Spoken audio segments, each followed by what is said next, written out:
할렐루야. 예. 저는 피곤하지 않습니다. 예. 항상 보면 듣는 분들이 더 피곤한 것 같아요.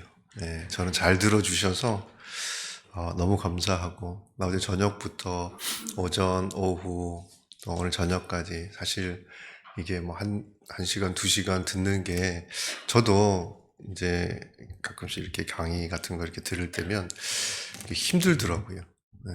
근데 잘 들어주셔서 너무 감사하고, 저는 알래스카 올 때, 어디 이제 요즘은 뭐 집회를 자주 가지 않지만 집회 갈 때마다 하나님께서 이 집회를 왜 가라고 하셨을까 늘 궁금해하면서 갑니다. 가서 목회자들도 뵙고 또 성도들도 뵙는데 가야 될 이유들이 분명히 있더라고요. 네, 저는 왜 와야 했는지를 알 것 같아요.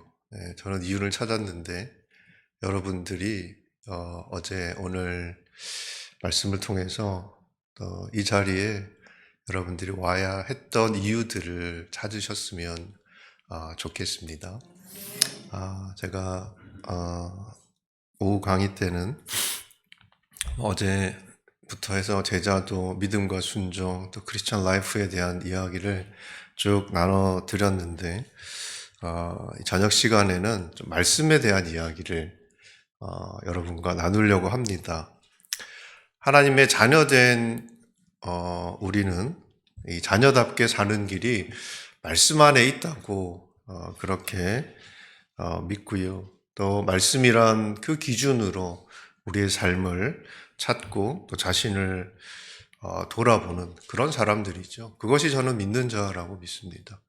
세상에는 여러 가지 길이 있다고 이야기하지만 우리는 말씀 안에 길이 있기에 그 말씀 안에서 길을 찾으려는 사람들입니다. 네.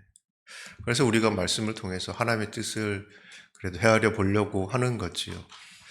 근데 이 삶의 기준 또 우리가 빛이 되는 말씀에 대해서 우리가 얼마나 잘 이해하고 있을까 생각해 보면 우리의 이해가 또 참 어떻게 보면 우리의 삶에 대한 이해처럼 조각조각 나 있는 부분들이 있어요. 어떻게 보면 어떤 때는 보면 되게 율법적이고 또 어떤 때 보면 되게 복음적이고 그렇지요. 네. 근데 보면 나에게 대해서는 복음적이고 우리 지체들에 대해서는 되게 율법적이고 뭐 대충 뭐 그런 것 같습니다. 자, 변할 수 없는 진리 사실 한 가지는 하나님은 그때나 지금이나 언제나 동일하게 늘 같으신 분이지요. 여러분 믿으시죠? 하나님 그때그때 달라지는 분이 아니십니다. 하나님 그때그때 달라지면 우리는 얼마나 헷갈리겠어요. 살아가는 게. 하나님이 도대체 뭘 생각하고 계시는지, 이거 왜 우리에게 주셨는지, 이걸 가지고 뭘 해야 되는지 매번 헷갈릴 거예요. 근데 하나님은 그런 분이 아니시지요. 당연히 그분의 말씀도 그래야 한다고 믿습니다. 모세의 때나 바울의 때나 지금 오늘날도 달라질 수 없는 게 말씀에 담긴 하나님의 뜻이라고 우리는 믿어요. 모세 때 이런 말씀을 하셨으면 지금도 그 말씀 안에 담아두신 하나님의 마음과 하나님의 뜻은 동일한 것이겠지요. 자, 우리 말씀을 한 군데 좀 보겠습니다.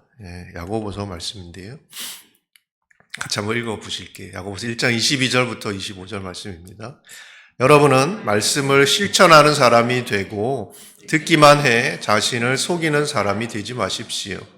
만일 누가 말씀을 듣기만 하고 실천하지 않는다면 이 사람은 자기의 생긴 얼굴을 거울에 비춰보는 사람과 같습니다. 그는 거울을 보고 돌아서서는 자신의 모습이 어떠한지 금방 잊어버립니다. 그러나 자유하게 하는 온전한 율법을 자세히 살피고 율법 안에 거하는 사람은 듣고 잊어버리는 사람이 아니라 실천하는 사람입니다. 이 사람은 자신이 행하는 일에 복을 받을 것입니다. 저희가 오후 시간에 우리 그리스도인의 삶에 대한 이야기를 나눌 때 처음 말씀드린 게 우리 인생을 향한 하나님의 계획은 축복이라는 말씀을 드렸습니다. 하나님 우리가 정말 잘 되기를 원하세요. 근데 야고보서 말씀을 보면 그 하나님께서 계획하신 복을 우리가 누리며 사는 길이 뭐라고 이야기를 했어요? 말씀을 듣고 말씀을 실천하는 것. 그게 하나님의 복을 누리는 방법이에요. 그러니까 계획하신 게 있는데 그 계획을 그럼 어떻게 우리가 이룰 수 있냐? 우리의 것으로 만들 수 있냐? 말씀을 듣고 실천하는 것. 그러니까 말씀대로 사는 것에 있다는 거예요. 말씀대로 살면 그냥 심플하게 복을 누리며 살게 된다는 겁니다. 야고보 사도가 우리에게 전한 이야기가 그거지요. 자, 말씀대로 산다는 게 문자적으로 지키는 것은 아니라고 제가 말씀을 드렸어요. 네. 그래서 우리가 하나님의 뜻이 뭔지를 헤아리지 못하면 아까 읽었던 마태복음 5장 나오는 말씀처럼 눈이 범죄하면 눈도 뽑고 손이 범죄하면 손도 자르고 발도 자르고 그러면서 우리는 말씀을 실천했다고 착각할 수 있는데 하나님의 마음은 그게 아니죠. 뜻은 그게 아니죠. 우리에게 준 것들을 잘 쓰라는 거예요. 손도 우리가 해야 할 일 하고 발도 가야 될 곳을 가고 눈도 봐야 될 거 보고 그렇게 잘 써야 우리의 삶이 복을 누리게 되고 또 그게 하나님의 뜻대로 행하는 일이기도 하겠죠. 하나님의 뜻을 헤아리지 못하면 그냥 그렇게 이상한 그리스도인으로 살아갈 수밖에 없다는 겁니다. 그래서 하나님의 뜻을 헤아려서 말씀대로 잘 살면 복을 누리게 됩니다. 자, 근데 우리가 지키고 따라야 될 말씀은요, 성경 속에 기록되어 있는 모든 말씀이죠. 맞습니까? 네. 이건 지키고, 이건 안 지켜도 되고, 이건 좀 생각 좀 해보고, 이렇게 하는 게 아니라, 우리가 지키고 따라야 할 모든 말씀은 이 성경 속에 있는 모든 말씀이에요. 당연히 그 말씀 속에는 구약의 율법도 포함됩니다. 그렇죠? 네.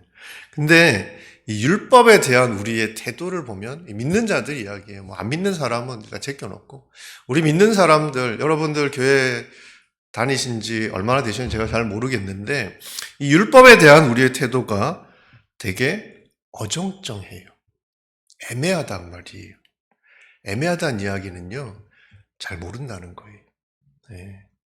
그러니까 우리가 그때그때 달라지는 거예요. 근데 아까 말씀드렸죠. 하나님은 그때그때 달라지지 않는데 우리는 그 말씀을 실천할 때 그때그때 달라요.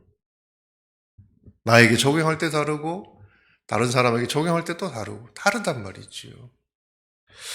오늘날 대부분의 성도들은 율법을 꼭 지켜야 한다고 생각하지는 않습니다. 여러분 어떠세요? 율법을 꼭 지켜야 한다고 생각하십니까? 어정쩡하잖아요. 지금 애매한 거예요, 지금. 네. 꼭 지켜야 할까? 그렇게 물어보면 그렇지는 않은 것 같아요. 왜냐하면 우리는 은혜의 복음으로 인해서 율법에서 자유하게 된 사람들이잖아요. 네, 그러니까 율법을 꼭 지켜야 하는 건 아니다. 이렇게 생각을 합니다. 자, 그렇다고 해서 우리가 그럼 율법을 무시하느냐? 무시하세요? 무시하지도 않죠. 율법을 무시하지도 않습니다. 그럼 어떻게 우리가 이제 정리가 되어 있냐면 신앙의 양심을 따라서 지키면 되는 것으로 그렇게 많이들 이해를 하시지요. 예. 제가 틀렸나요? 보통 이렇게 생각을 하시더라고요. 율법이라는 게 어차피 우리가 다 지킬 수도 없는 건데 신앙의 양심을 따라 우리가 또 율법에 자유한 사람들이니까 꼭 지켜야 하는 건 아니지만 신앙의 양심을 따라 그렇게 지키면 되는 거 아니냐.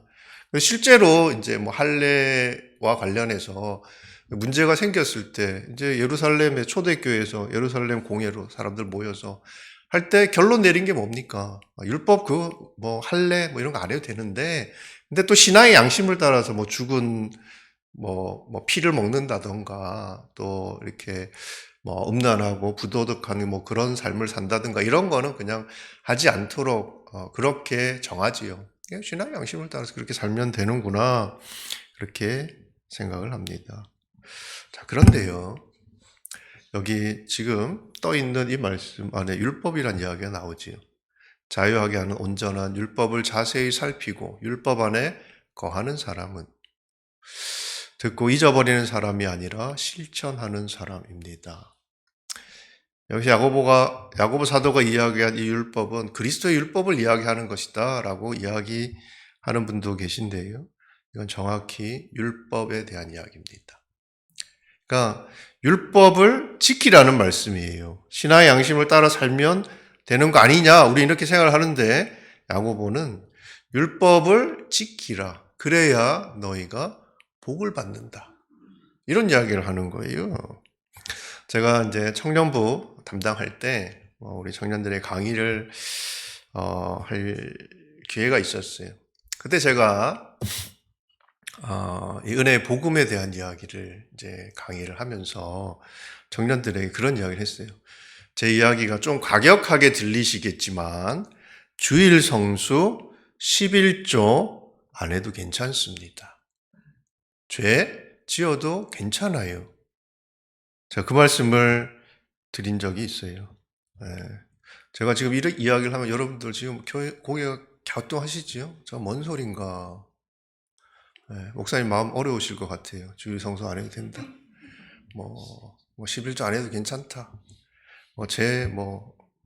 지울 수 있는 거 아니냐? 이런 이야기 들으면 참 힘들지요. 제가 그때도요, 이 청년들에게 시험 들 수 있으니까 졸지 말고 끝까지 잘 들으라고 이야기를 했어요. 그렇게 경고를 했는데 아니나 다를까요? 강의 끝나고 나서 우리 청년부 리더 되는 분이 저 찾아왔어요. 저 뭐 이단 아니냐고. 그 이야기가 확 꽂힌 거예요. 그 다음 이야기는 안 들어오는 거예요. 안 들어오는 거지요.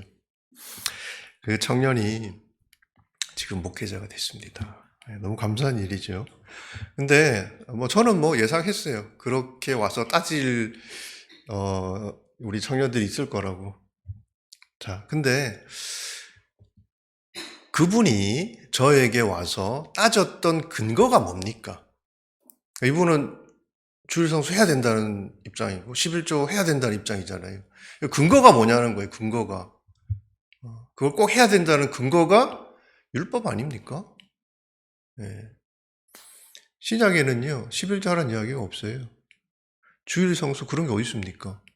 주일 성수라는 그 근거가 안식일 규례에서 나온 거잖아요. 우리는 안식일을 지키진 않지만 주님 기억하면서 우리가 주일로 예배 드리면서 주일을 지키는 것.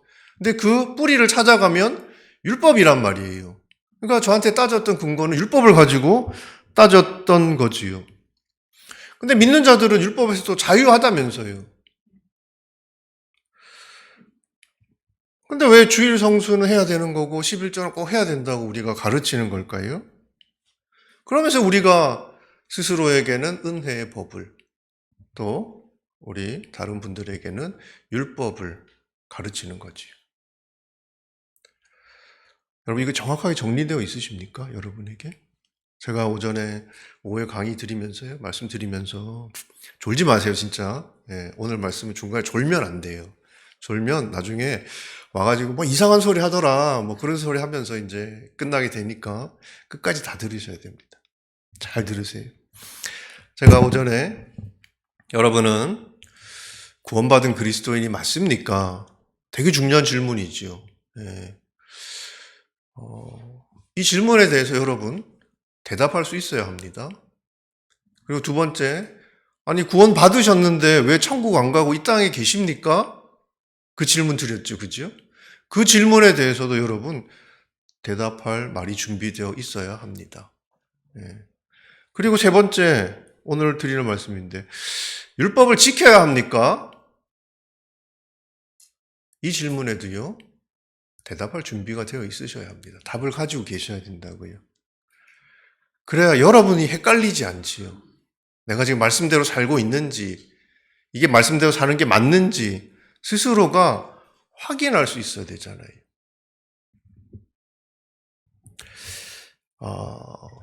사실 은혜의 복음이 주어지기 전까지 율법과 관련된 문제는 이게 논쟁의 여지가 없어요.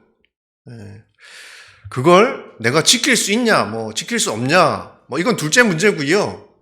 이걸 지켜야 한다는 사실은 분명했습니다. 우리는 이스라엘 백성들한테 주신 거니까 우리는 몰랐잖아요. 상관없어요. 우리가 몰랐다고 해서 해결될 수 있는 문제가 아닙니다. 그러니까 하나님이 주신 이 율법 계명들은요, 반드시 지켜야 하는 거였지요. 맞습니까? 여러분이 지금 모세의 때에 살고 있어요. 이스라엘 백성이라고 칩시다. 안식일 날 일하면 어떻게 돼요? 큰일 나죠, 그죠? 네. 그 율법의 계명들은 이거는 내가 지킬 수 있냐? 어떻게 지키냐? 이건 조금 이따 이야기할 텐데.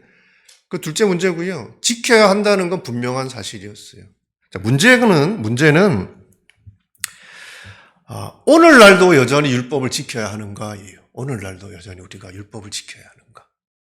왜냐하면 중간에 십자가 사건이 있었잖아요. 복음의 사건이 있었단 말이에요. 그러니까 여기서 우리가 헷갈리는 거예요. 어떤 분은 지켜야 한다고 이야기합니다. 어떤 분은 지킬 필요 없다고 이야기하시기도 하고요. 어떤 분은 그냥 양심을 따라서 지키면 된다고 이야기하시기도 합니다. 근데 뭐가 맞냐는 거예요. 결론부터 말씀드릴까요? 결론만 듣고 주무시게? 둘 다 맞는 얘기입니다. 둘 다 맞는 얘기예요. 자, 그런데 이게 왜 둘 다 맞는지 아세요? 잘 모르시지요? 정확하게 답을 가지고 있지 않다는 겁니다. 우리가. 자, 사실 율법을 지켜야 하면 지켜야 하는 거고 안 지켜도 되는 거면 안 지켜도 되는 거지. 둘 다 맞는 그런 게 어디 있어요, 그죠? 네. 그러니까 이제 헷갈리죠. 네. 자, 근데 지금까지 말씀드린 거를 여러분들이 모르겠다, 헷갈린다 하시면 여러분들이 과연 말씀대로 살 수 있을까요? 말씀대로 살아야 한다면서요. 말씀대로 살아보려고 지금 여러분 여기 오신 거잖아요. 근데 이걸 모르겠는데 여러분 말씀대로 살 수 있습니까? 내가 말씀대로 살고 있다고 확신할 수 있겠습니까? 그래서 말씀대로 산다는 게 뭘 이야기하는지를 정확하게 아실 필요가 있다는 거예요. 자, 오늘 본문은 제가 조금 이따가 말씀드릴 텐데 출애굽기 20장 8절 말씀. 우리가 이게 주일 성수 관련돼서 이 계명이에요. 10계명 중에 하나인데 너희는 안식일을 기억하여 거룩하게 지키라고 했어요. 이 규례를 근거로 우리는 주일 성수 해야 한다고 가르칩니다. 오늘날도요. 이 안식일 규례는 유대인들이 정말 철저하게 지키려고 해요. 이 지역은 제가 잘 모르겠는데 이 보스턴 같은 경우는 유대인 커뮤니티가 되게 강해요. 이분들은 지금도 안식일 철저하게 지키려고 합니다. 여러 가지 규례들이 있어요. 근데 우리도 지금 이 율법을 지켜야 하는가? 자, 레위기 말씀입니다. 같이 한번 보시죠. 같이 한번 읽을까요? 누구든지 여인과 교합하듯 남자와 교합하며 둘 다 가증한 일을 행함인즉 반드시 죽일지니 그 피가 자기에게로 돌아가리라. 자, 이 말씀은 모세에게 주신 계명입니다. 동성애에 대한 말씀이죠. 동성애에 대한 말씀이에요. 요즘 이 문제 때문에 시끄러워요. 보스턴도 여러 교회들이 지금 이 문제 때문에 너무너무 시끄러워요. 교회가 이 동성애 관련해서 받아들여야 한다. 아니면 안 된다. 이러면서 교회가 지금 깨지고 이런 일들이 있더라고요. 여러분, 교회가 어떤 입장을 취해야 하는 것이 맞을까요? 이건요, 우리가 이 율법에 대한 정확한 이해를 하고 있으면 너무 간단한 문제예요. 너무 복잡하게들 일을 만들면서 나중에는 이거 가지고 싸우다가 서로 완전히 그냥 못 볼 것처럼 싸우고 뭐 이러면서 교회가 너무 어려움을 겪는 게 목회자로 너무 마음이 아프더라고요. 자, 봅시다. 여기서요, 눈여겨보아야 할 단어가 두 개입니다. 첫 번째는 가증하다는 거예요. 가증하다. 그러니까 동성애라는 죄를 하나님이 가증하게 여기신다는 거예요. 가증한 거예요. 그리고 두 번째, 반드시 죽이라는 거예요. 반드시 죽이라. 자, 모세의 때입니다. 지금 말고요. 모세의 때 동성애는 하나님 보시기에 가증한 죄였습니다. 지금 어떨까요? 지금은 동성애를 죄라고 하는 게 죄가 되는 세상 우리가 살고 있죠. 기가 막힌데. 자, 근데 세상에서 그렇게 우리가 이야기하는 거 듣지만 여러분들 어떻게 생각하세요? 하나님은 동성애를 가증한 죄라고 했어요. 모세의 때에 그렇게 말씀하신 거예요. 지금은 어떻습니까? 동성애가 죄입니까? 아닙니까? 이게 헷갈리세요? 죄 아닙니까? 하나님이 예전에 죄라고 하신 거는요, 지금도 죄인 거예요. 옛날에는 죄였다가 지금은 죄 아닐 수도 있어. 이런 건 없어요. 하나님 죄라고 한 거, 이거 문제 있다고 한 거는 지금도 하나님 보시기에 죄이고요. 문제가 있는 겁니다. 죄에 대한 도덕적인 기준, 법적인 기준은 얼마든지 달라질 수 있지요. 그런데 하나님의 기준은 달라지지 않습니다. 하나님 이랬다 저랬다 하는 분이 아니라며요. 그분의 말씀이 변하지 않는다며요. 그러면 이것도 똑같은 거죠. 여러분 생각해 보세요. 만약 그때는 맞고 지금은 틀리다면, 지금 죄라고 우리가 이야기하는 것들, 그게 예를 들면 살인, 이거 죄잖아요, 그죠? 근데 어떤 문화 또 다른 시대에는 이게 죄가 안 되는 경우도 있지요. 전쟁터에서 사람을 죽일 수도 있는 문제고, 그건 또 다른 환경이니까 그건 괜찮은 거고, 이렇게 생각할 수 있잖아요, 그죠? 지금 우리가 죄라고 이야기하는 것이 다른 시대에 다른 문화에서 죄가 아닐 수도 있는 거지요. 지금은 맞고 그때는 틀리다면. 미국은 제가 알라스카는 잘 몰라요. 미국 비슷하겠지. 보스턴에서 이렇게 있다 보면 길 가다 보면 신호등 있잖아요. 저는 신호등을 사람들 지키는 꼴을 못 봤어요. 신호를 안 봐. 차를 봐. 차가 안 오면 그냥 제이워킹 건너갑니다. 그냥. 당연히 건너가는 거예요. 한국은 어때요? 한국 사람들 안 건너가죠. 안 건너갑니다. 건너가면 벌금을 맞아요. 죄라는 걸 알아요. 근데 예전에는 한국도요, 그냥 건너 다녔어요. 무단횡단, 이게 안 된다고 하면서도 건너 다녔어요. 근데 어느 날 법이 생깁니다. 무단횡단하면 경범죄로 처벌받아. 이 법이 생겨요. 그러니까 그 법을 근거로 사람들을 처벌할 수 있게 되는 거죠. 그러니까 미국에서는 괜찮은 게 한국에서는 아닐 수도 있고, 예전에는 괜찮았는데 지금은 아닐 수도 있잖아요. 법적인 기준들은.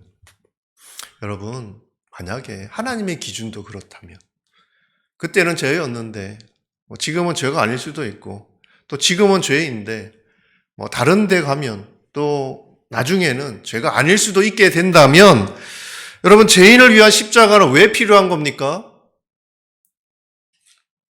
내가 지금 죄인이라고 해도 나중에 또 죄인이 아닐 수도 있는 거잖아요.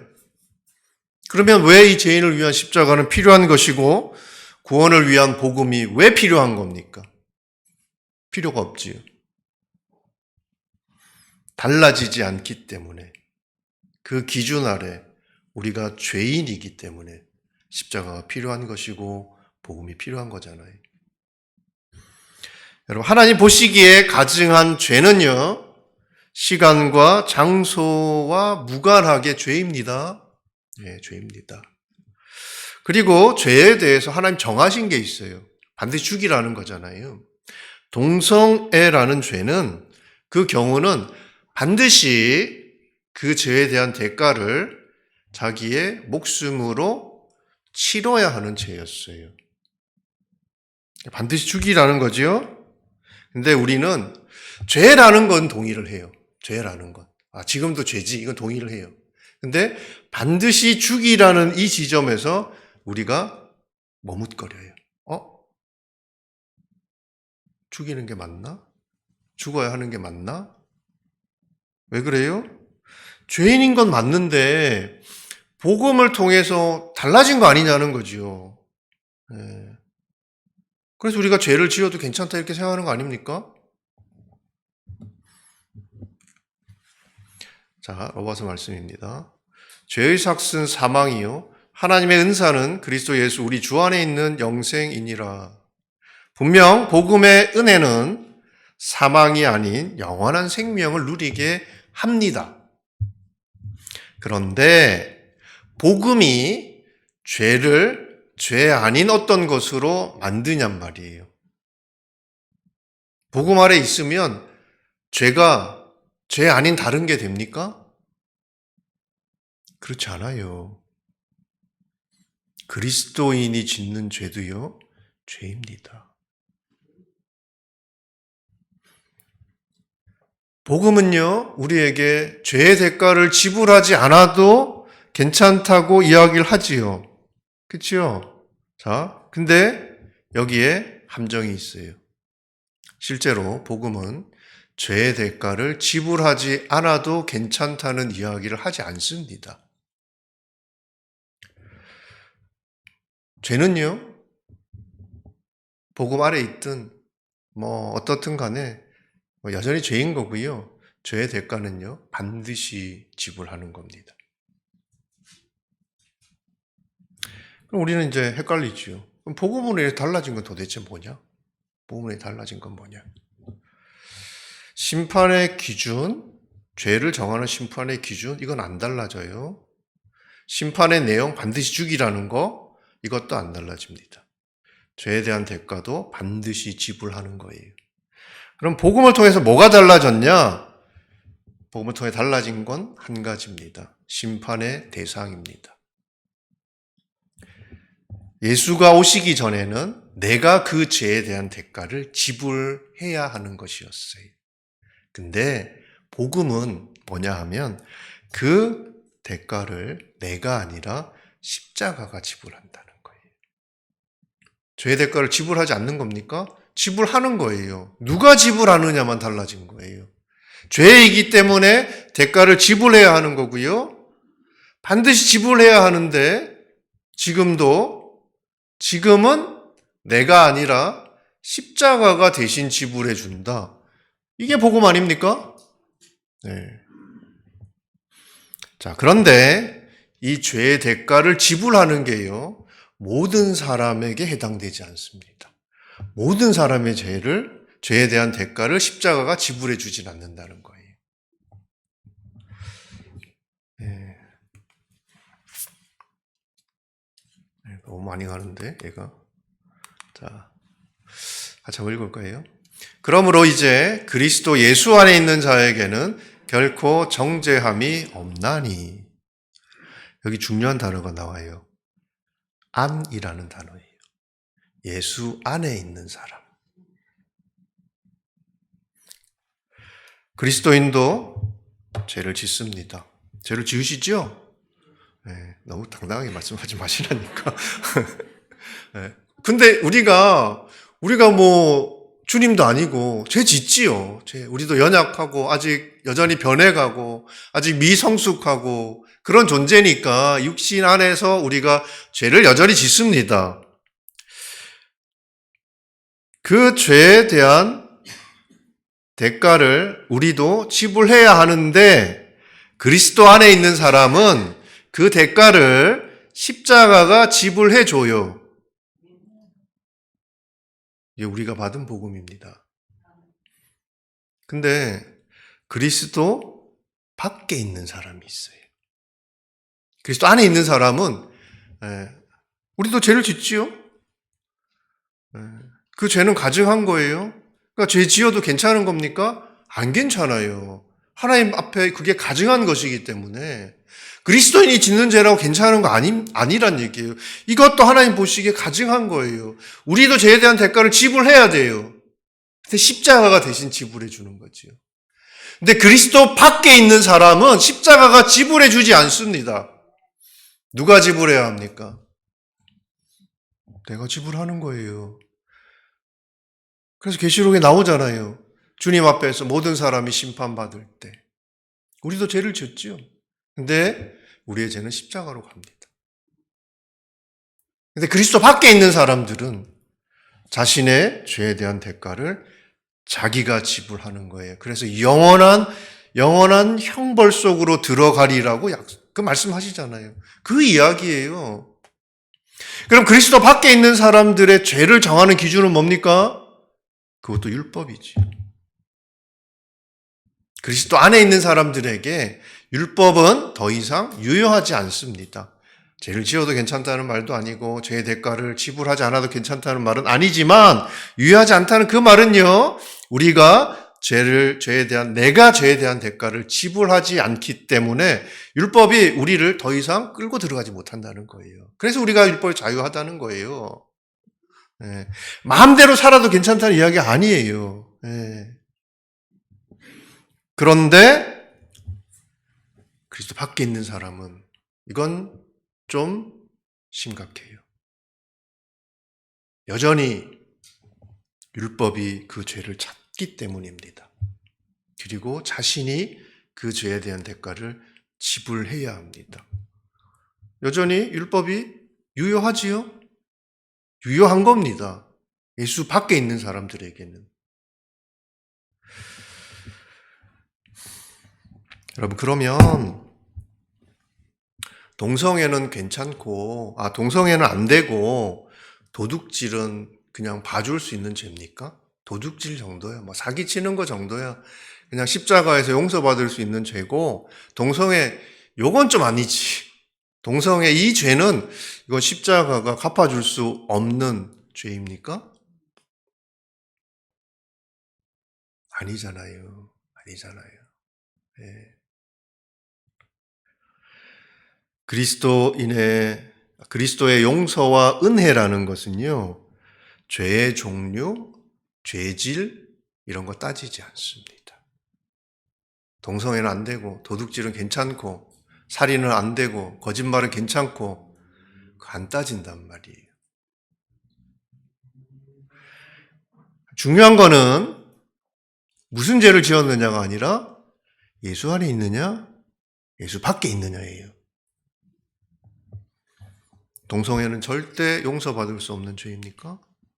아닙니다. 그래서 우리는 동성애를 죄라고 이야기해야 하고요. 하나님이 이 죄라고 정하신 이유는 뭐냐면 우리도 복음이 필요한 죄인이었고 그 동성애자들도 복음이 필요한 죄인이라는 거예요.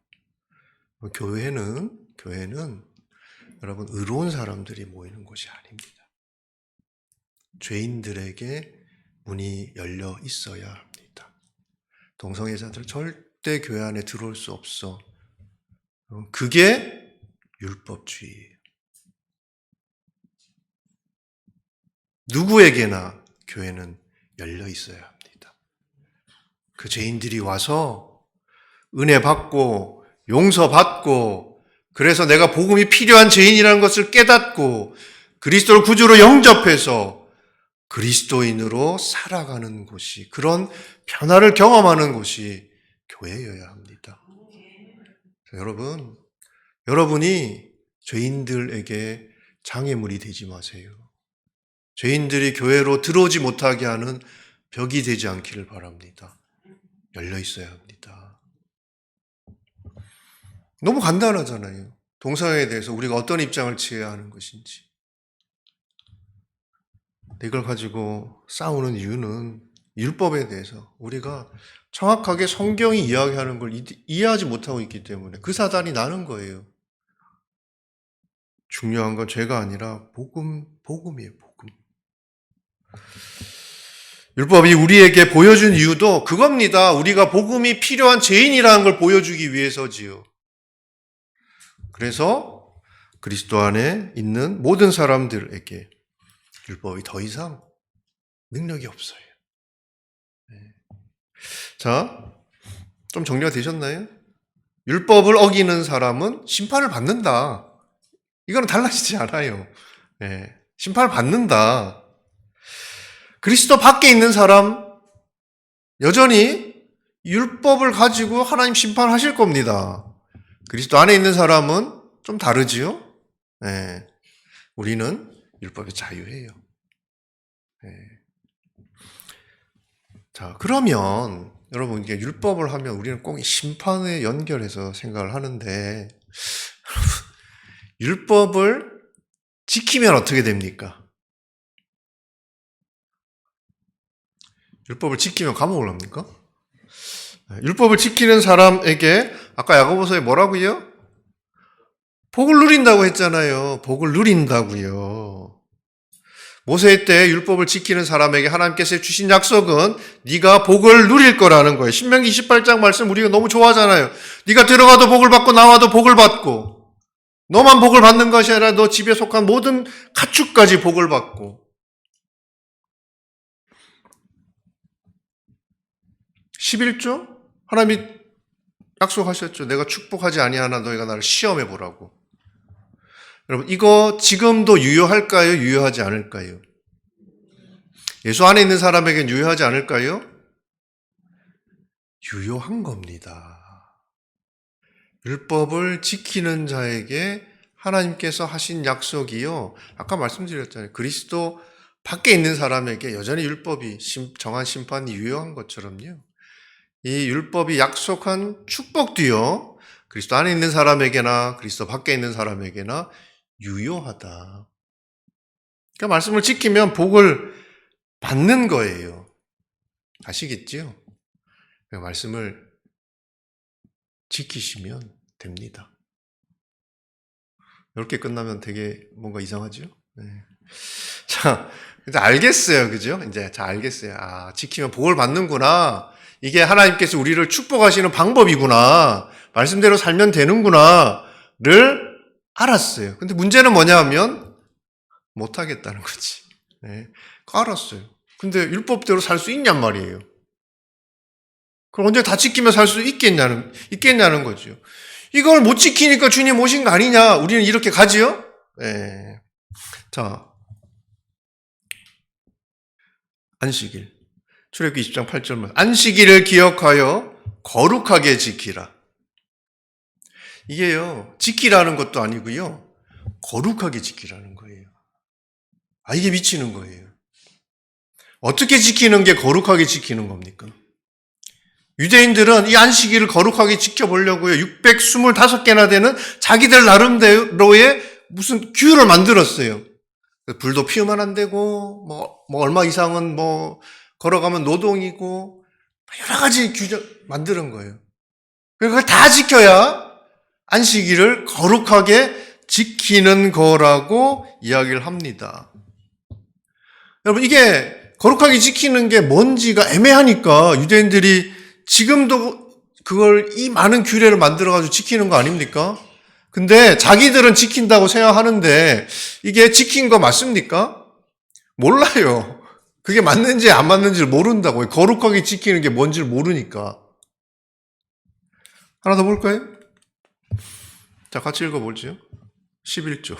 만군의 여호와가 이르노라. 너의 온전한 11조를 창고에 들여 나의 집에 양식이 있게 하고 그것으로 나를 시험하여 내가 하늘 문을 열고 너에게 복을 쌓을 곳이 없도록 붙지 아니하나 보라. 여기 11조 드리라는 거죠. 네, 11조 안 드리셔 상관없는데. 네. 목사님 죄송해요. 네. 드리시면 여러분의 복을 받는다고요. 근데 문제는 뭐냐 하면 이 규례가 온전한 11조를 드리라는 거예요. 온전한 11조. 그럼 온전한 11조는 도대체 뭐냐는 거예요. 여러분 그 11조 드리실 때 여러분 세금 떼고 드리십니까? 세금 안 떼고 드리십니까? 제가 이 질문만 드려도 여러분 지금 막 헷갈리죠. 뭐 온전한 11조. 다 달라요. 네트로 드려야 된다는, 네트에서 11조를 드려야 된다는 분도 있고, 그로스로 드려야 된다는 분도 있고, 다 달라요. 제가 이 질문을 제가 시드니에 있을 때 드렸더니, 우리 회계사가 이거 가지고 끙끙 앓더니, 목사님, 네트로 드리는 게 맞는 것 같습니다. 이러시더라고요. 뭐가 맞는 겁니까? 뭐가 온전한 11조입니까? 아니, 이걸 11조를 드릴 수 있고 없고를 떠나서 온전한 11조가 뭔지를 알아야 우리가 하나님께 내가 드린 11조가 온전한지 아닌지, 그래서 하나님이 약속하신 대로 우리에게 복을 부으시는지 안 부으시는지 우리가 시험이라도 해볼 수 있을 거 아닙니까? 우리는 애매해요. 애매하지요. 그래서 이거 뭐 어떻게 지키냐? 뭐 이렇게 되는 거예요. 제 동생이 잠깐 물 좀 마시겠습니다. 제 동생이 의사예요, 의사. 뭐 야매로 하고 있는 건 아니고요. 정식으로 의과대학을 다 나와서 한국에서 이제 좋은 대학교 나왔어요. 좋은 대학교 나와서 뭐 의대 졸업하고 지금 의사입니다. 이제 고등학교 3학년 때 저희 동생이 하루는 교회를 갔다 와서 집에 선포하는 거예요. 나는 주일을 거룩하게 지키기 위해서 주일날 공부를 하지 않겠다는 거예요. 고3짜리가. 네.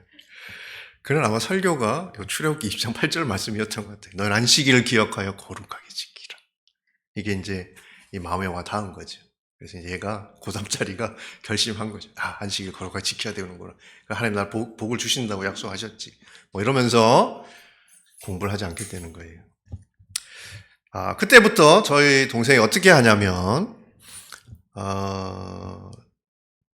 월요일부터 토요일까지 밤 12시까지 열심히 공부를 해요. 그리고 주일날 밤 12시, 토요일 밤 12시 되면 책을 딱 덮고 자요. 아침에 교회를 갑니다. 교회에서 뭐 하는지 모르겠는데 하여튼 교회에서 3, 4시쯤 오는 거예요. 그리고 집에 와서 자기도 하고 TV도 보고 만화도 보고 친구들이랑 놀기도 하고 다 해요. 공부만 안 해요. 너무 웃기지 않아요? 네. 그래서 우리가 처음에는 저희 어머니 그랬대요. 야, 이게 공부하기 싫어서 여러분이 핑계를 만들었구나. 이 생각이 들 수밖에 없어요. 공부만 안 하니까. 그래서 이제 처음에는 야, 그렇게 율법적으로 하는 거 아니다.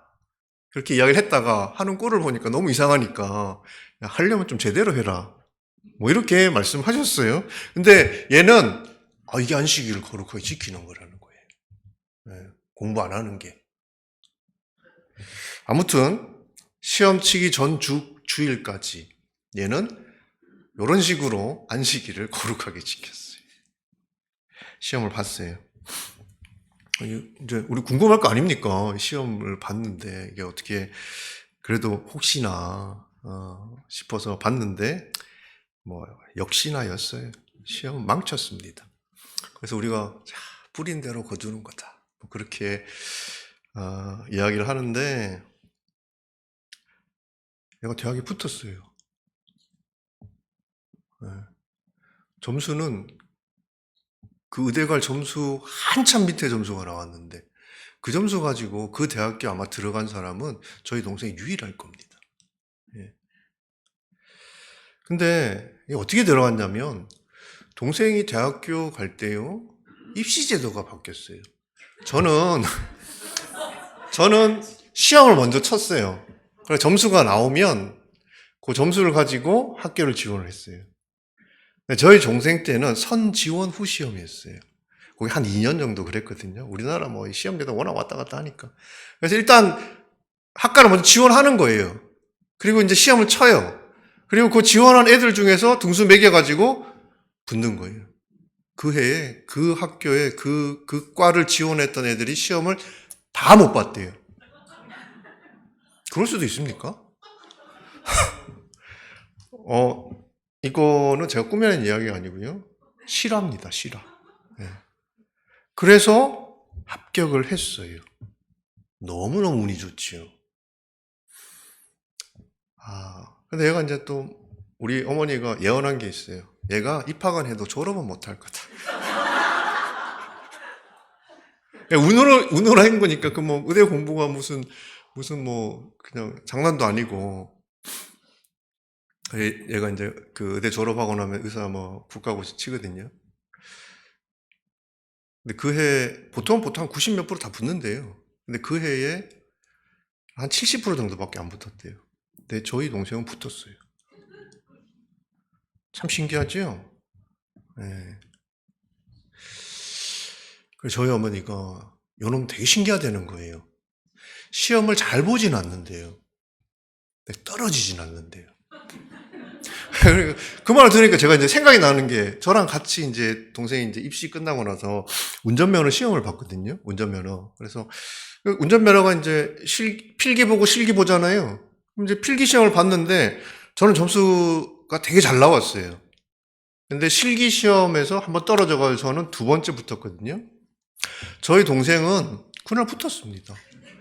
커트라인이, 나 그게 아직도 기억이 나요. 커트라인 70점인데 얘는 72점 받았어요. 그리고 실기 점수에 붙은 거예요. 그냥 어정쩡해 붙었어요. 그래서 그날 걔는 운전면허증 받아가지고 갔어요. 그러니까 잘 보진 않아요. 근데 커트라인 밑으로 떨어지지 않는 거예요, 얘가. 네. 이 정도면 뭐 대단한 거죠, 그죠? 네. 얘만 운이 좋은 게 아니에요. 이 집 딸도 운이 좋아. 하루는 이제 저희 동생이 저한테 전화 왔어요. 별로 전화 잘 안 하거든요, 저희가. 와서 저 딸이 이제 초등학교를 가는데 뭐 기도를 좀 해주라는 거예요. 평생 그런 소리 안 하는데 딸내미 또 지극히 또 이뻐해가지고 이제 뭐 사립 초등학교 이제 넣고 싶었던 것 같아요. 근데 이게 뭐 애가 뭐 성적이 좋고 이러면 들어가는 게 아니고 뺑뺑이 돌려서 들어가는 거예요. 근데 뭐 경쟁률 한 16대 1 이 정도 된대요. 그래서 제가 동생이 그랬어요. 야, 뭐 기도를 해주겠는데 아마 붙을 것 같다. 제가 어떻게 알겠어요? 무슨 점쟁이도 아니고.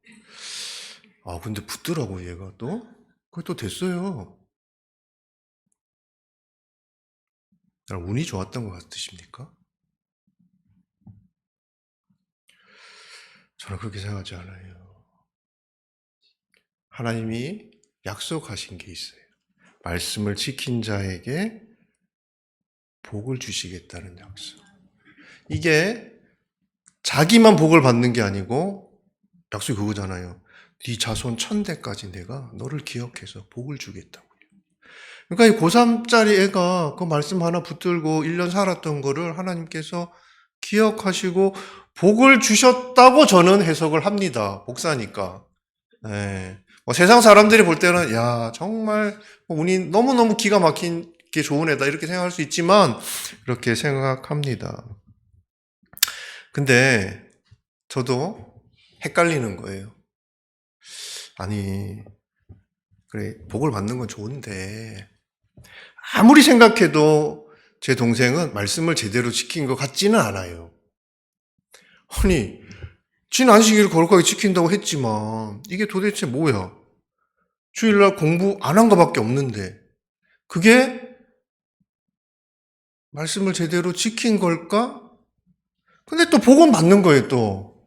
그러니까 이제 헷갈리는 거예요. 말씀을 제대로 지킨 것 같지 않은데. 왜 얘가 그 약속된 축복을 누리는 걸까? 제가 거기서 깨달은 게 있어요. 우리는 이렇게 생각합니다.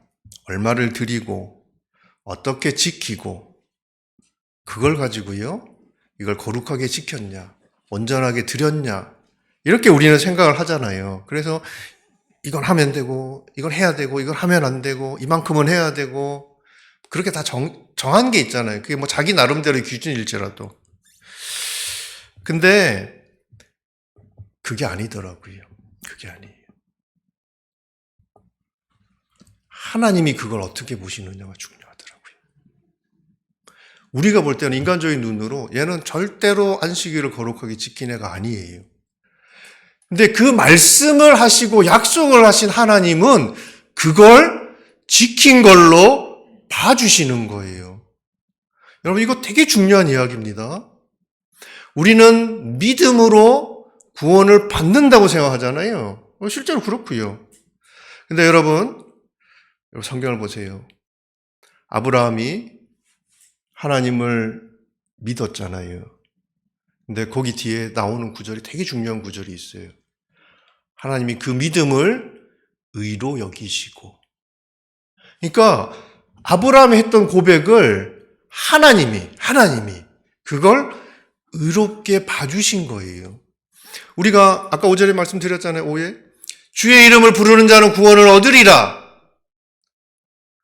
우리는 의심이 들어요. 도대체 이것 가지고 구원을 받는다는 게 도대체 말이 돼? 한 것도 아무것도 없는데?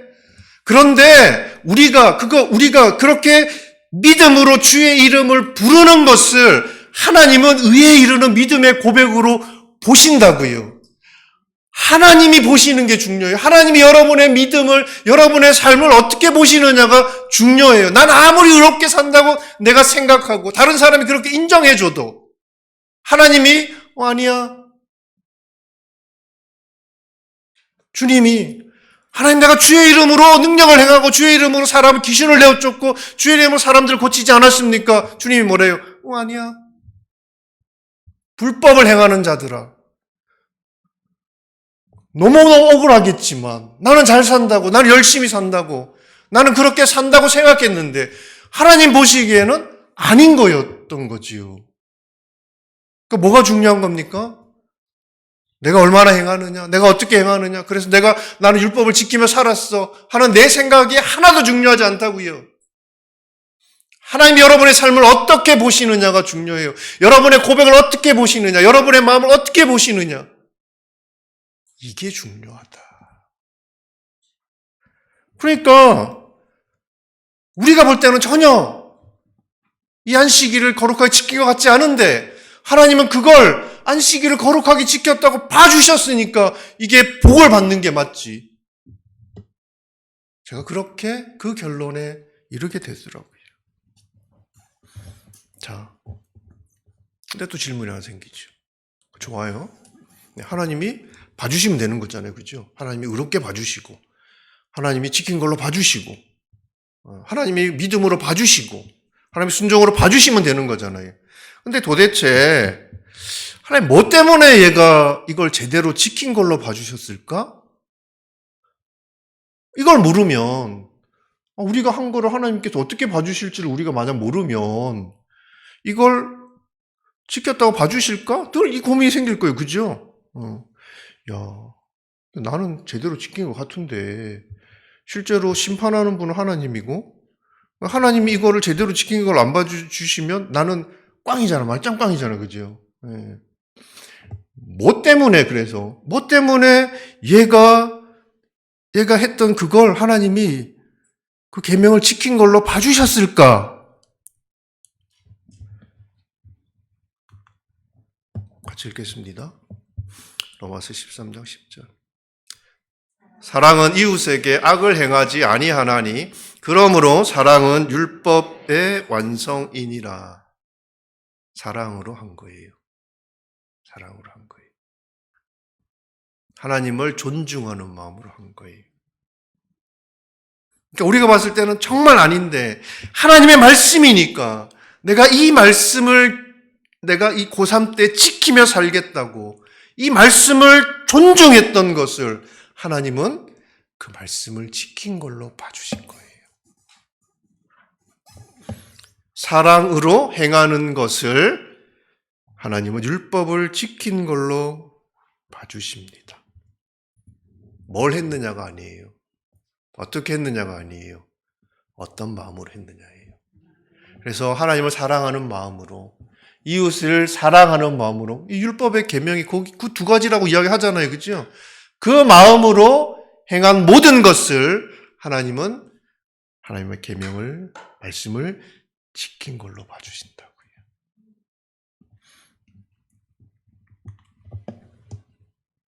예. 마태복음 5장 18절 말씀은 진실로 너에게 이르노니 천지가 없어지기 전에는 율법의 1.1획도 결코 없어지지 아니하고 다 이루리라. 율법은 없어지지 않아요. 다 이루어져야 하는 겁니다. 그래서 주님 오신 거고요. 그리고 율법이 약속한 그 축복도 지금도 유효합니다.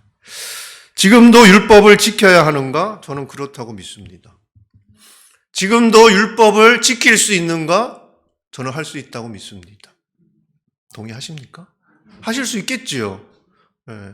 내가 주님 사랑하는 마음으로 그 과부가 드린 2렙돈 헌금을 주님이 정말 귀하게 받으셨던 것처럼 우리는 많이 드리고 얼마 드리고 어떻게 헌신하고 이게 너무 중요하다고 생각하는데 그 마음을 보신다고요. 아, 하나님 사랑하는 마음으로 드린 그 헌금을 하나님은 온전한 헌금으로 내가 하는 일이 정말 보잘것없어 보이지만 그 자리, 하나님께서 그 자리에 두신 그 자리에서 충성하고 순종하는 것을 하나님은 하나님의 말씀을 지킨 걸로 보시고 축복하시는 하나님인 줄 믿습니다. 재밌는 이야기 하나 해드릴까요? 창세기 29장 16절부터 20절 말씀인데 야곱의 결혼 이야기예요. 요거 부분만 좀 읽어볼게요. 라반에게 2딸이 있으니 언니의 이름은 레아요 아우의 이름은 라헬이라. 레아는 시력이 약하고 라헬은 곱고 아리따우니 야곱이 라헬을 사랑함으로 대답하되 내가 외삼촌의 작은 딸 라헬을 위하여 외삼촌에게 7년을 섬기리이다. 라반이 이르되 그를 내게 주는 것이 타인에게 주는 것보다 나으니 나와 함께 있으라. 야곱이 라헬을 위하여 7년 동안 라반을 섬겼으나 그를 사랑하는 까닭에 7년을 며칠같이 여겼더라. 네. 라반이 딸이 둘 있는데 레아고 둘째 라헬이고 둘째가 예쁘고 첫째는 별로 안 예뻤던 것 같아요. 남자는 다 똑같죠? 예쁜 여자 좋아해요. 그래서 야곱이 라헬을 좋아했어요. 그래서 외삼촌한테 라헬을 내 아내로 달라고 그랬더니 7년을 섬겨라 그렇게 이야기를 하는 겁니다. 그래서 7년을 섬겼죠. 그 다음 이야기를 제가 적진 않았는데 다 아시죠? 속았어요. 그죠? 라반이 야 우리 동네에서 원래 그런 거 아니요? 그러면서 레아를 먼저 결혼시켰어요. 이제 야곱이 이제 그 다음날 일어나보니까 신부가 바뀌었네? 따지러 갔더니 야 우리 동네 그런 거 아니다. 라헬 너가 아내로 삼고 싶으면 7년 더 일해. 그래서 7년 더 한 거지요. 그래서 라헬을 위해서 야곱의 입장에서는 라헬을 위해서 14년을 일을 해준 거예요. 네.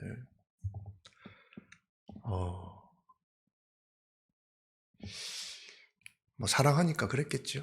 네. 저희 아이 이야기 하나만 더 해드리겠습니다. 저희 아이가 어릴 때 공룡을 되게 좋아했어요.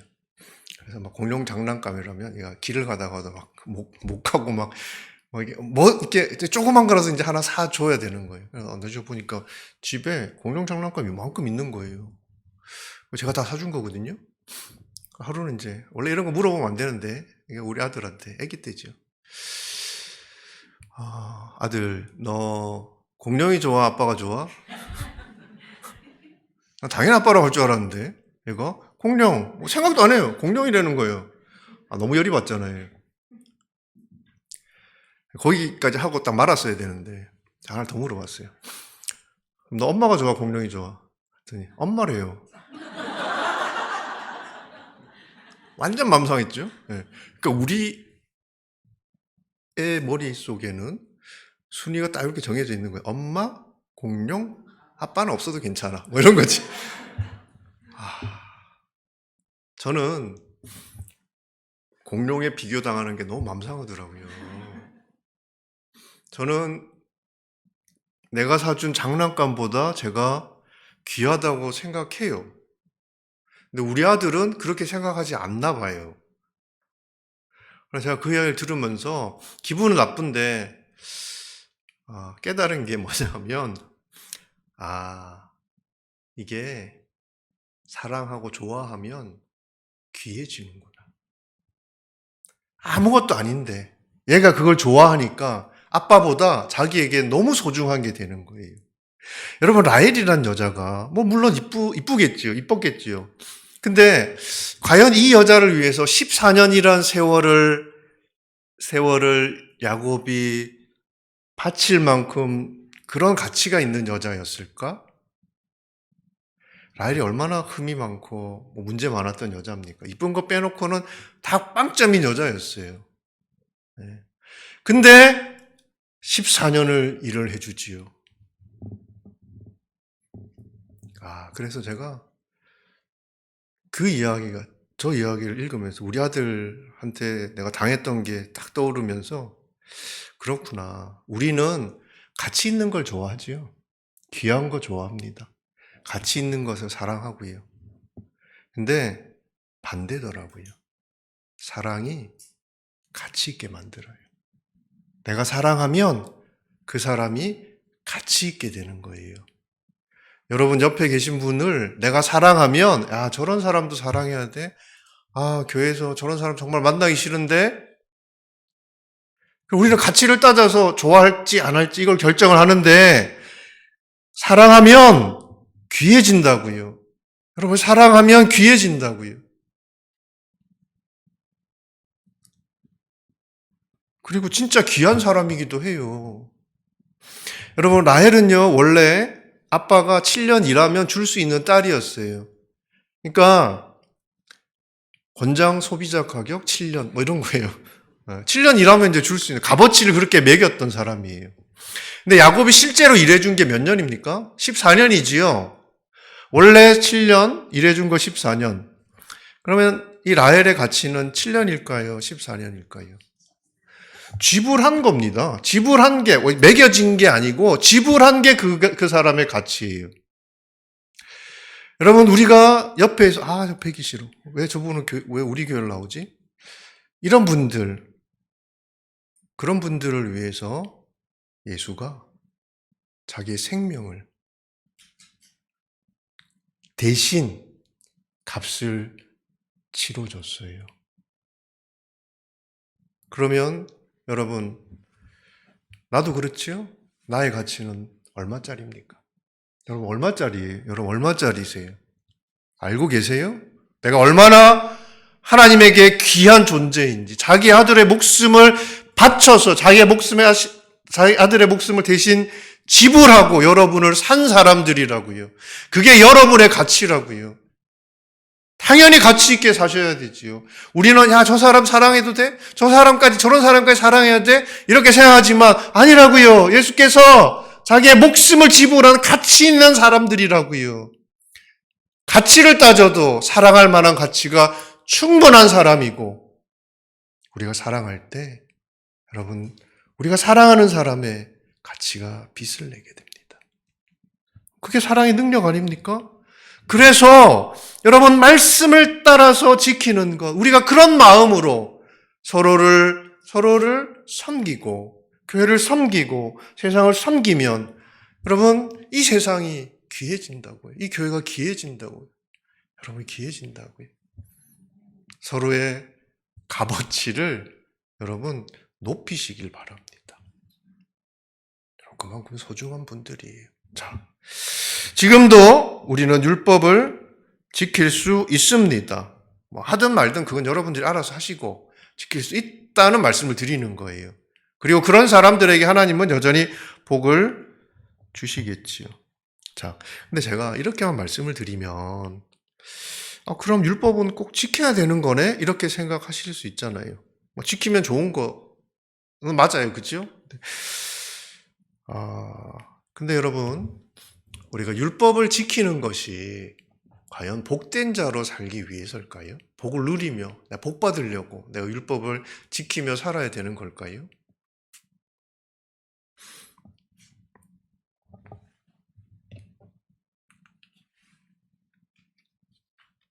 네, 넘어가고. 자, 이 말씀 한 번 더 보겠습니다. 내가 모든 사람에게 자유하였으나 스스로 모든 사람에게 종이 된 것은 더 많은 사람을 얻고자 함이라. 바울은 나는 자유하다, 그런데 스스로 종이 되어 산다, 그렇게 이야기를 하지요. 여러분, 이게 되게 이상한 개념입니다. 자유한데 종은 뭡니까 도대체? 자유하면서 뭐 종인 그런 경우는 없잖아요. 이게 제가 아까 말씀드렸던 율법을 지켜야 합니까? 안 지켜도 괜찮습니까? 둘 다 맞다고 한 이유예요. 바울이 말한 자유는 하나님의 자녀라는 우리의 신분과 관련이 있습니다. 종이라는 단어는요, 하나님의 일꾼이라는 우리의 부르심과 관련이 있어요. 종으로 살지 않는다고 해서 우리가 하나님의 자녀라는 우리의 신분을 잃어버리지 않습니다. 구원을 잃어버릴 수 없는 것처럼. 절대 잃어버릴 수 없는 거예요. 하나님의 자녀라는 우리의 신분은. 율법을 왜 지키지 않아도 괜찮다라고 했냐면 이런 이유 때문이에요. 네. 율법을 지키지 않는다고 여러분들이 그럼 하나님의 자녀 이제 더 이상 아니야 이렇게 하시지 않는다고요. 죄를 지어도 괜찮다고 하는 이유가 뭐냐면 그게 뭐 괜찮아서가 아니라 여러분의 신분이 변하지 않는다고요. 그 죄 때문에 더 이상은. 여러분 나만을 위해 산다면 나는 율법을 지켜서 복을 누릴 수도 있고요. 그리고 그냥 무시하고 살아도 무방합니다. 그런데 자, 아까 오후에 말씀드렸던 구원받은 우리는 왜 이 땅을 살고 있는 걸까? 내가 복 받으려고 삽니까? 아니라고 했지요. 나에게 유익한 것은 그리스도와 함께 있는 거예요. 이건 변하지 않는 사실이에요. 이 땅에서 아무리 부귀영화를 누려도 그리스도와 함께 있는 그 날의 영광과 비교할 수 없을 겁니다. 우리는 그렇게 믿어요. 그런 우리가 야 율법을 지키면 복을 받는데 율법 지킬 수 있대. 그래서 율법 지켜서 복을 받으면서 살아야겠다. 이게 율법을 지키는 이유일까요? 그런 우리가 왜 여기에 살고 있어야 할까요? 바울이요 이렇게 이야기하지요. 나는 스스로 종이 되어 산다. 왜 종이 되어 사냐 이 말이에요. 왜 종이 되어 사냐. 더 많은 사람을 얻고자 합니다. 사람을 얻으려고 그렇게 한단 말이에요. 사람을 얻으려고. 사람을 얻는 게 이 땅을 사는 이유도 목적도 아닌 사람은 그냥 자기 인생의 주인으로 사는 겁니다. 종으로 살지 않아요. 자기 인생의 주인으로 여전히 살지요. 난 돈 벌어야겠고, 나는 성공해야겠고, 그래서 자기의 인생의 주인으로 살지요. 사람이 아닌 다른 것이 이 땅을 사는 목적인 사람들은. 그렇다고 해서 큰일 나지 않습니다. 천국 못 가는 거 아니에요? 그렇게 살아도 무방해요. 다만, 지금 이 땅을 살아야 하는 우리의 부르심과는 전혀 상관없는 삶을 사는 것이겠지요. 자, 그런데 사람이 목적인 사람, 돈 뭐 이런 거 말고 사람이 목적인 사람, 이런 사람은 바울이 종으로 살 수밖에 없는 거예요. 이렇게 이야기하는 거예요. 내가 권리도 있고 권세도 있고 다 있지만 나는 사람 얻으려고 그걸 주장하지 않고 나는 종으로 산다고 고백하는 거예요. 사람을 얻는 거 여러분 이게 천국 갈 수 있는 우리가 지금 이 땅을 사는 이유 아닙니까? 우리의 부르심 아닙니까?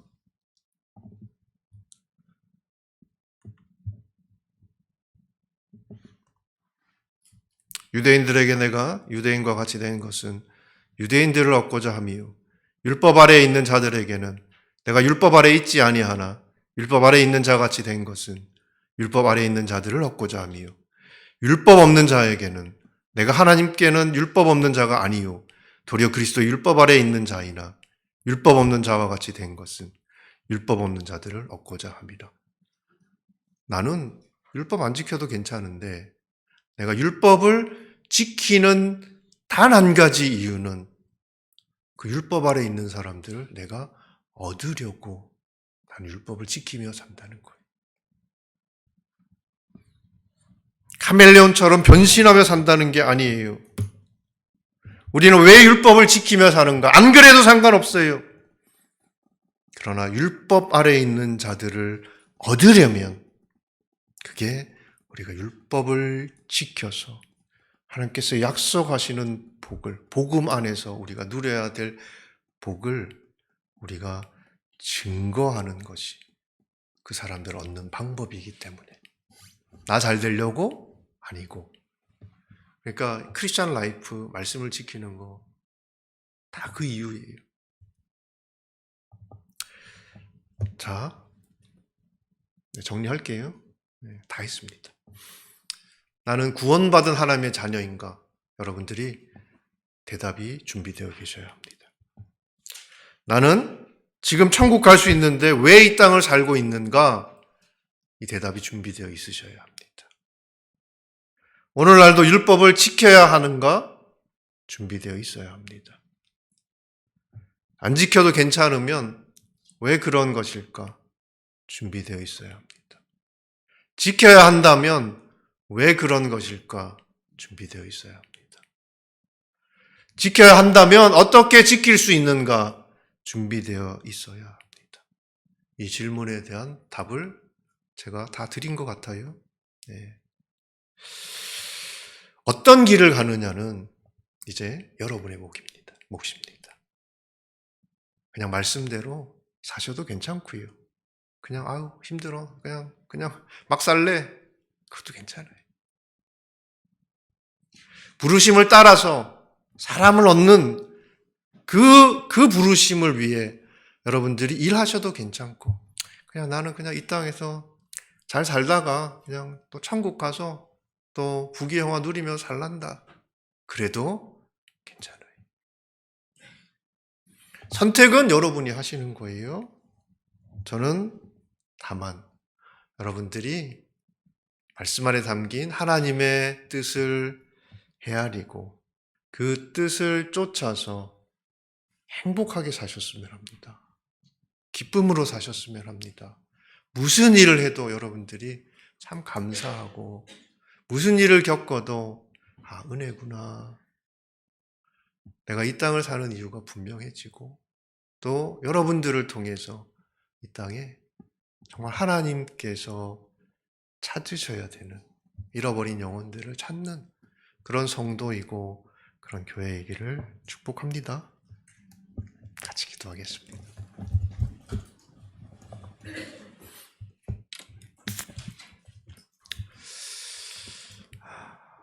우리는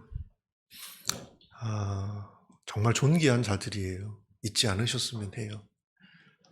정말 하나님께 너무너무 귀한 소중한 존재들이에요.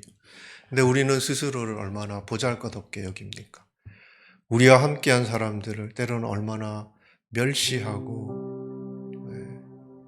그렇게 지금까지 살아왔습니까? 우리 한번 같이 기도할게요. 하나님, 이 마음을 변화시켜 주십시오. 사랑하며 살고 싶습니다. 우리가 주님의 사랑을 받은 자들인데, 아버지, 그 마음으로 우리가 서로를 만나고 우리에게 주신 일들을 감당하고 이 땅을 살아가기를 소망합니다. 주님, 우리에게 그 마음이 없습니다. 우리에게 그 마음을 부어주시옵소서. 주의 마음을 부어주시옵소서. 주님의 마음으로 살아가게 해주십시오. 그래서 아버지 하나님, 이 땅을 살아가는 모든 날들이 기쁘고 복된 날이 되게 해주십시오. 우리의 이 복된 삶이 이 세상에 우리를 부르신 그 위대하신 하나님의 영광을 증거하는 증거가 되게 하여 주십시오. 하나님, 그 시작이 우리의 마음밭이 변화되는 것부터 인 줄 믿습니다. 우리의 마음을 아버지 주장하여 주시옵소서. 주의 마음을 부어 주시옵소서. 우리 같이 한번 통성으로 기도하겠습니다.